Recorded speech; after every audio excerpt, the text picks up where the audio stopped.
Saludos, mi nombre es Rosabel Mayor. En esta oportunidad vamos a insertar sobre la ética transformadora del proceso educativo bajo el paradigma de la educación liberadora.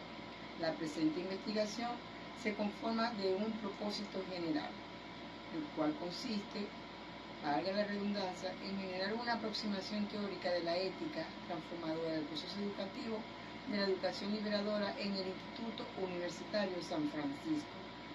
De él, o para poder lograr cumplir este propósito, tenemos el primero, que consiste en develar los elementos teóricos que participan en el desarrollo social del hombre.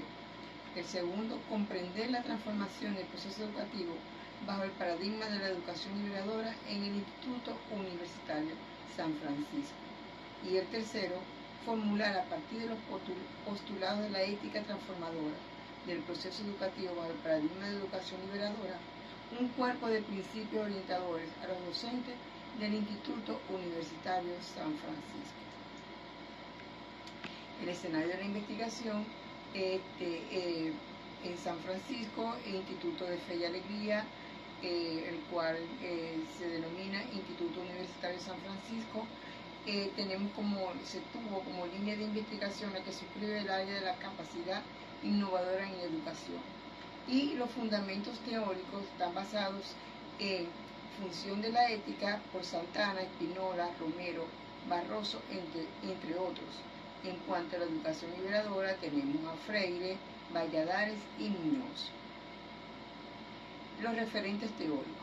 En cuanto a la ética del docente, tenemos a Rivero, Baltodano, Espinola, Romero, Lorenzianti, Tosloni y Santana, donde ellos la definimos, la ética del docente, la cual se centra en el abordaje y precisión de aspectos tales como atributos morales del docente, características que posee el razonamiento moral, la toma de decisiones en este campo, igual lo afirma Barroso. En cuanto a la educación liberadora, es la educación que se basa en la horizontalidad durante el proceso de enseñanza, el cual implica el diálogo y las relaciones humanas entre el docente y el alumno. Aquí tenemos a Freire, a Hernández y a Vargas. En función de la naturaleza de la investigación, la metodología a utilizar el método fenomenológico hermenéutico, en donde se va a estudiar el fenómeno ubicado en el lugar y en el momento donde está la situación problema. El nivel y diseño es interpretativo, el paradigma por lo tanto es interpretativo, y una técnica de observación y entrevista.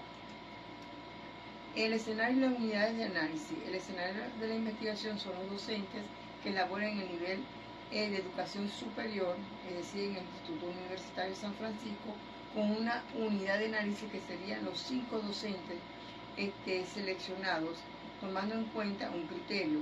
El criterio a seleccionar fue graduados con una experiencia laboral de mayor de 10 años y, como se dijo anteriormente, graduados en el área la cual ellos imparten.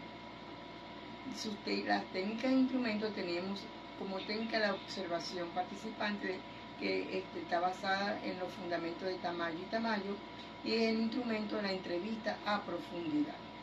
En la entrevista se seleccionaron 4 preguntas, las cuales fueron dirigidas a estos docentes haciendo una observación previa de la situación y, como se dijo anteriormente, tomando en cuenta los rangos seleccionados. Su procesamiento, después de haber obtenido la información, se utilizó la triangulación, en donde va a estar fundamentada por los aportes teóricos, en los cuales se van a contrastar con la información obtenida por los actores sociales. Y esto a su vez va a permitir el aporte del investigador. Dentro de las categorías seleccionadas obtenidas de la información de los actores sociales, tenemos la ética del docente, tenemos la práctica pedagógica, tenemos el rol del docente y tenemos el paradigma de la educación liberadora, en donde ellos suministraron información referente a cada categoría.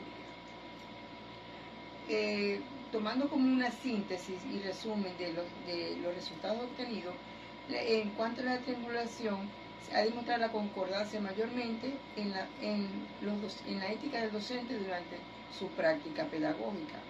En cuanto al paradigma de la educación liberadora, se obtuvo un accionar durante el proceso de aprendizaje y por consiguiente esto permite visualizar que en este escenario hay que reforzar tanto la ética del docente como el paradigma de la educación liberadora, presentando a continuación un diagrama conceptual desde la voz de los actores sociales en el cual se observa la concordancia. Esta concordancia nos permite visualizar que la ética transformadora del proceso educativo, bajo el paradigma de educación liberadora, se va a interrelacionar y es esencial para la ética del docente, es esencial para el rol del docente, la práctica pedagógica y el paradigma de la educación liberadora. Ellos se relacionan entre sí y permiten que uno lleve o permita lograr que se dé una educación en donde haya un sentido crítico, donde el estudiante se sienta capaz de poder expresar sus criterios, de poder opinar durante su proceso de aprendizaje. ¿Qué queremos con esto? Crear en nuestros estudiantes egresados que sean autónomos, que sean capaces de aportar a la sociedad sus criterios y su manera de pensar de una manera constructiva. Todo esto nos permitió elaborar unos principios. El primer principio es formar estudiantes autónomos con valores de un sentido humanístico. El segundo principio, el desarrollo del ser humano caracterizado por un sentido crítico. El tercer principio, el diálogo, que ha de ser la herramienta esencial del docente universitario para desarrollar la educación en valores orientada hacia la convivencia. El cuarto principio, formar un docente bajo una pedagogía crítica, que sea capaz de ser crítico, reflexivo, transformador de la realidad, que se interroga acerca de su pensamiento, de su praxis y de su práctica social como intelectual.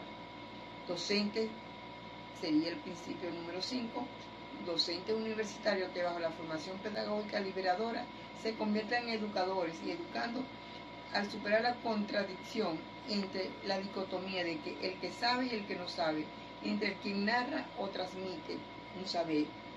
Y el principio número 6, que es el derecho del estudiante a la disensión, garantizando los escenarios para la escucha, cuestionamiento, los sueños y la utopía, todo bajo un diálogo abierto y respetuoso. Todos estos principios orientadores que van a ayudar al docente en su práctica educativa se van a lograr a través de un plan de intervención, el cual tiene como objetivo general renovar el compromiso ético del docente bajo el sentido humanístico que ha de caracterizar su actuación en el Instituto Universitario San Francisco, mediante 6 actividades. La primera es socializar con los docentes, la segunda, elaborar propuestas para el abordaje de grupos de trabajo por cada principio,